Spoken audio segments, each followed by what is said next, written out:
वो जो बाद में आप आते हो डॉक्टर्स के पास और तब रिक्वेस्ट करते हो कि हमें ये बच्चा नहीं चाहिए, या जब आपने ये प्लान कर लिया दोनों मियाँ बीवी ने कि अभी हमें कुछ वक्फा चाहिए, जब शादी होती है तो आपका वो इमीडिएटली जो है वो प्रेगनेंसी नहीं चाह रहे होते।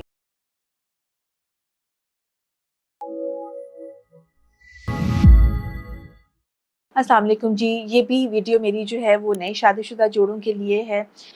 जब शादी होती है तो आपका वो इमीडिएटली जो है वो प्रेगनेंसी नहीं चाह रहे होते हैं। बहुत सारे ऐसे कपल्स होते हैं जो कि अब शादी के कुछ अरसे तक पढ़ाई जिनकी चल रही होती है, या जिन्होंने बाहर सेटल होना होता है, या कुछ लोग होते हैं जो अपनी शादी को कुछ एंजॉय करना चाह रहे होते हैं, बाहर घूमना फिरना चाह रहे होते हैं और अभी बर्डन नहीं या रिस्पॉन्सिबिलिटी नहीं लेना चाह रहे, तो वो चाह रहे होते हैं कि प्रेगनेंसी थोड़ी सी डिले हो जाए, जितने महीने या साल अकॉर्डिंग टू उनकी जो भी विश होती है।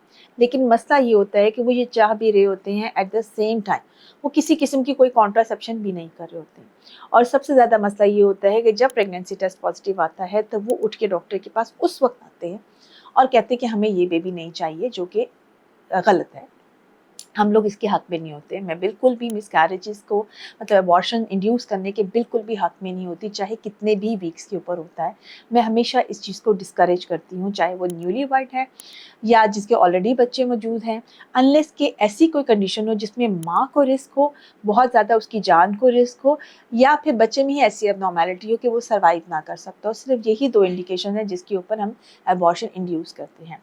अगर आपने कॉन्ट्रासेप्शन यूज़ नहीं की है, अगर आप बच्चा नहीं चाहते हैं, तो ऑब्वियसली हम कभी भी, कोई भी अच्छा डॉक्टर उसको इंड्यूस नहीं करता है। वो हमारे इसके एथिक्स के और रिलीजन के अगेंस्ट जाता है, बल्कि हमारी हॉस्पिटल पॉलिसी भी नहीं है इस चीज़ के लिए। ठीक है, सो वो तो लीगल नहीं होता और हम लोग इसको ज़ाहिर खुद भी पसंद नहीं करते हैं। अब मसला ये है कि वो बच्चे हम उसको एड्रेस कर रहे हैं जिनको अभी इतनी अकल समझ नहीं होती है, अभी नया नया शादीशुदा ज़िंदगी में कदम रखा होता है, घर का बर्डन वगैरह पड़ना शुरू होता है, but at the same time वो प्रेगनेंसी नहीं प्लान करी होते। ये उनके लिए है बेटा कि वो जो बाद में आप आते हो डॉक्टर्स के पास और तब रिक्वेस्ट करते हो कि हमें ये बच्चा नहीं चाहिए, या ऑलरेडी कोई फार्मेसी वाला आपको कुछ गोलियाँ हाथ में दे देता है जो कि डेंजरस हो सकती हैं आपके लिए, या आप किसी लो सेटिंग में चले जाते हो जो कि फिर अगेन आपकी वाइफ के लिए बहुत डेंजरस हो सकती है, या फिर आपको बहुत ज़्यादा उसकी कोई अमाउंट भरनी पड़ जाती है। उस सारे रिस्क से बचने के लिए अगर आप ये वाला विज़िट जो है इमीडिएटली आफ्टर शादी कर लो, ठीक है, या जब आपने ये प्लान कर लिया दोनों मियाँ बीवी ने कि अभी हमें कुछ वक्फा चाहिए, तो इस वक्फे के लिए प्लीज़ आपने जो विज़िट करना है वो प्रेगनेंसी होने से पहले करना है।